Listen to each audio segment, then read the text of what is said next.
गर्मियों की छुट्टियां शुरू हो चुकी थी और मैं गांव आया हुआ था।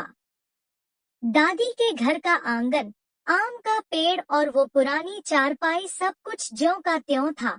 बस मैं बदल चुका था। अब मैं 22 साल का हो चुका था, कॉलेज में पढ़ता था और जिंदगी के मायने समझने लगा था। दोपहर का समय था। सब दोपहर के खाने के बाद आराम कर रहे थे। मैं अकेला बैठा पुराने खिलौनों को छू रहा था, जिन्हें बचपन में बहुत प्यार से संजोया करता था। तभी चाची आई। हल्के नीले रंग का सूट पहना था, बाल खुले और आंखों में वही चमक जो पहले कभी समझ नहीं आती थी। अभी भी खिलौनों से खेलते हो? उन्होंने मुस्कुराते हुए पूछा। मैंने उनकी तरफ देखा और मुस्कुरा दिया। यादें हैं, छोड़ नहीं पाता। वो मेरे पास बैठ गई। उनकी खुशबू मेरे बहुत करीब आ गई थी। उन्होंने खिलौना उठाया और मेरी तरफ देखा। अब तो तुम बड़े हो गए हो। अब कौन सा खेल पसंद है? मैं थोड़ा झेंप गया, लेकिन कुछ जवाब नहीं दिया। चाची मेरी तरफ झुककर बोली, बताओ ना, बड़े लड़कों को अब क्या अच्छा लगता है? मेरी सांसें थोड़ी तेज होने लगी। उनका चेहरा मेरे बहुत पास था। मैंने धीरे से कहा, अब मुझे पास आने वाले लोग अच्छे लगते हैं। वो मुस्कुरा दी। उनकी उंगलियां मेरे हाथों को छू गईं। उस एक स्पर्श में जो गर्मी थी, उसने मेरा पूरा शरीर सिहर दिया। रात का वक्त, मैं छत पर लेटा हुआ था, तारों को देख रहा था। तभी चाची आई। उनके हाथ में 2 गिलास ठंडी शिकंजी थी। नींद नहीं आई? उन्होंने पूछा। नहीं, कुछ बातें थी जो नींद से बड़ी लग रही थी। जैसे जैसे आप, मैंने कहा। वो चौंकी नहीं। उन्होंने गिलास नीचे रखा और धीरे से मेरे पास आकर बैठ गई। कभी सोचा नहीं था कि तुम यूं देखोगे मुझे, उन्होंने धीमे से कहा। मैंने कभी चाहा नहीं था, लेकिन आपसे नजरें हटती ही नहीं। वो चुप रहीं, बस मेरी आंखों में देखती रहीं। फिर अचानक उनका हाथ मेरे गाल पर आया, गर्म, कोमल और बेहद निजी। मैं वहीं जम गया। अगर कोई रिश्ता नाम से परे हो, तो क्या वो पाप होता है? उन्होंने पूछा। अगर दिल से हो, तो नहीं। उस रात, चुपचाप, बिना कुछ बोले हमारे होंठ मिले। न जुबान चली, न शब्द कहे गए। सिर्फ स्पर्श, सिर्फ सांसें और उन धड़कनों का संगीत। उनकी उंगलियां मेरी पीठ पर चल रही थी और मेरा दिल उनके सीने से लगा धड़क रहा था। चांदनी हमें देख रही थी और हवाओं ने हमारी मोहब्बत को गवाह बना लिया था। हम अक्सर अकेले मिलने लगे, कभी रसोई में, कभी छत पर, कभी बरामदे के पीछे। हर बार हमारे बीच की दूरी और घटती गई। एक दिन जब सब खेतों में गए थे, घर पर सिर्फ हम दोनों थे। चाची ने हल्का हरा साड़ी पहन रखी थी, उनका लंबा बाल खुला था और आंखों में कुछ गहरा सा था। मैंने धीरे से उनके पीछे जाकर उन्हें बाहों में भर लिया। डर नहीं लगता? मैंने पूछा। अब नहीं, अब बस तेरा होना अच्छा लगता है। उस दिन हमने एक दूसरे को पूरी तरह महसूस किया। हमारे शरीरों ने एक दूसरे को अपनाया, जैसे आत्मा ने मिलन की कसम खाई हो। हर स्पर्श, हर चुंबन, हर थरथराहट, बस प्यार था, जुनून था। अंत, छुट्टियां खत्म होने लगी थी।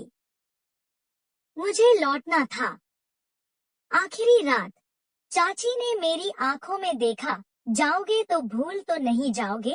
आप तो अब सांसों में हो चाची, आप कैसे भूल सकती हैं? उन्होंने मुझे गले लगाया, बहुत कसकर। मैं उनके गले में चेहरा छुपाकर रो पड़ा। तेरे पास जो मैं हूँ, वो कोई और हो नहीं सकता। गांव की वो गर्मियां अब एक याद बन चुकी थी, लेकिन चाची की वो आंखें, उनका स्पर्श और वो अधूरा मिलन सब कुछ मेरे भीतर सांसें ले रहा था।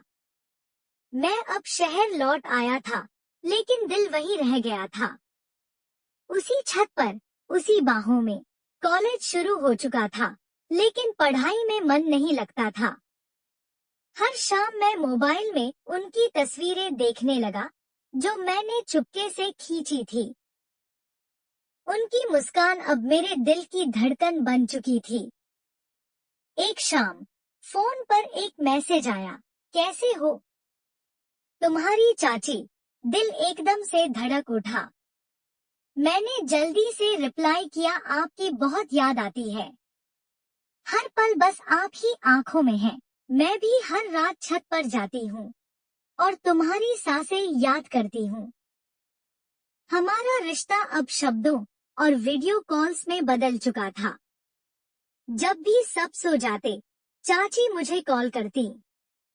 कभी अपने बाल सुलझाते हुए, कभी उस साड़ी में जो मैंने पसंद की थी, और कभी सिर्फ मेरी आवाज सुनने को। कभी कभी लगता है बस एक बार फिर बाहों में आ जाओ, वो कहती। मैं हर रात आपकी बाहों की कमी महसूस करता हूँ। मैं जवाब देता, हमारी बातों में अब सिर्फ इश्क ही नहीं, जुनून भी था। कभी वो मुझे अपने गले का काला धागा दिखाती और कहती, इसमें अब तुम्हारी सांसें हैं। एक दिन मेरे फोन पर वीडियो कॉल आया। चाची थी, लेकिन आज कुछ अलग था। उन्होंने लाल साड़ी पहन रखी थी, बाल हल्के गीले थे। आज क्या खास है? मैंने पूछा। आज मेरी शादी की सालगिरह है, वो धीमे से बोली। मेरा दिल कसक उठा, लेकिन वो मुस्कुराई।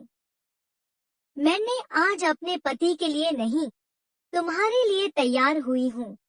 मैंने देखा, उनके गले में मेरी दी हुई चेन थी। वो कैमरे के पास आई, धीरे से बोले, आओ ना एक बार फिर। मैं अधूरी हूँ तुम्हारे बिना। कुछ हफ्ते बाद मैं अचानक गांव पहुंच गया। बिना बताए, बिना किसी को कुछ कहे। रात को चुपचाप घर पहुंचा। सब सो चुके थे। मैंने धीरे से दरवाजा खटखटाया। चाची ने खोला। हमारी आंखें मिली और वो मुझे बाहों में भरकर रो पड़ी। उस रात हम फिर उसी छत पर थे। चांद की रोशनी में हमने एक दूसरे को जी भरकर महसूस किया। कपड़े, दूरी, डर, सब पीछे छूट गया। हमारे होंठ फिर से एक हुए, हमारे जिस्म फिर से पिघलने लगे। उनकी उंगलियां मेरी पीठ पर चल रही थी और मेरी सांसें उनके कानों में कह रही थी, अब कभी छोड़ के नहीं जाऊंगा। चाची ने धीरे से कहा, तू अब मेरी दुनिया है और तेरा होना ही मेरी शादी की असली सालगिरह है। अंत नहीं, ये इश्क कभी खत्म नहीं होता। अगर आप चाहें तो इसका तीसरा भाग भी लिखा जा सकता है, जहां चाची शहर आ जाती है चोरी छुपे मिलने। क्या अगला भाग भी तैयार करूं?